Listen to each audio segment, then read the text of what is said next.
মৃত্যুদে আপনার আমার কত নিকটে, এই কথাটা স্মরণ করার জন্য বেশি কিছু ভাবা লাগে না। আল্লাহ তাআলা কি বলেছেন? আল্লাহ তাআলা কোরআন মাজিদে বলেছেন, ওয়াজাত সাকরাতাল মাউতি বিল হক যালিকা মা কুনতা মিনহু তাহিদ। হে মানুষ, তুমি যেখানে যেইভাবে যে অবস্থা থাকো না কেন, মৃত্যু তোমার সামনে উপনীত হবে। মৃত্যুর স্বাদ আস্বাদন তুমি গ্রহণ করবা। কুল্লু নাফসিন যায়িকাতুল মাউত। প্রত্যেক প্রাণ, যার ভিতরে আল্লাহ প্রাণ দিয়েছেন, তার মৃত্যু আসবেই, আসবে, আসবে, সুনিশ্চিত আসবে।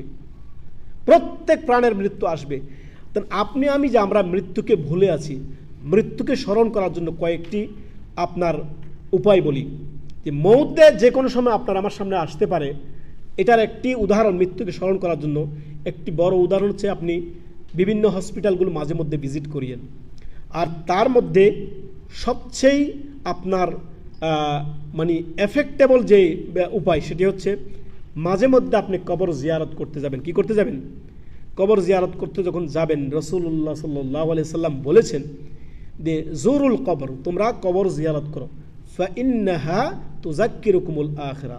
এই কবর জিয়ারত করলে দুটি ফায়দা। কয়টি ফায়দা? দুটি ফায়দা।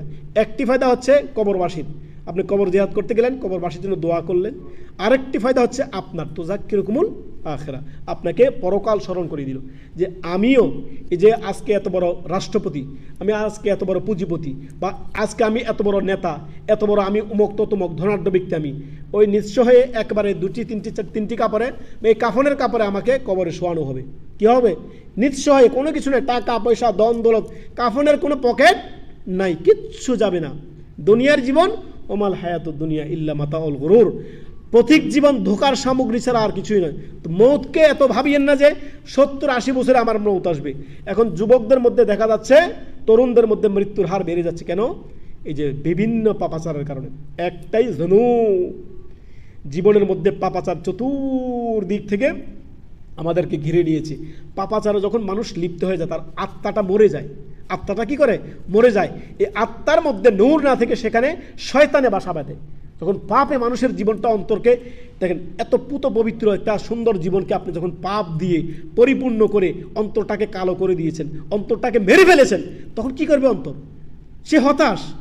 তো যেই অন্তরে নূর নেই, যেই অন্তরে আল্লাহর ভালোবাসা নেই, যেই অন্তরে রাসূল সাল্লাল্লাহু আলাইহি ওয়াসাল্লামের আদর্শ নেই, কোরআন সুন্নাতের আপনার অনুসরণ নেই, মানে কোরআন সুন্নাহর জ্ঞান নেই, সেই অন্তরে তো শয়তানের বসবাস।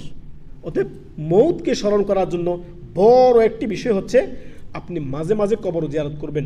কবর জিয়ারত করলে আপনার পরকাল স্মরণ হবে।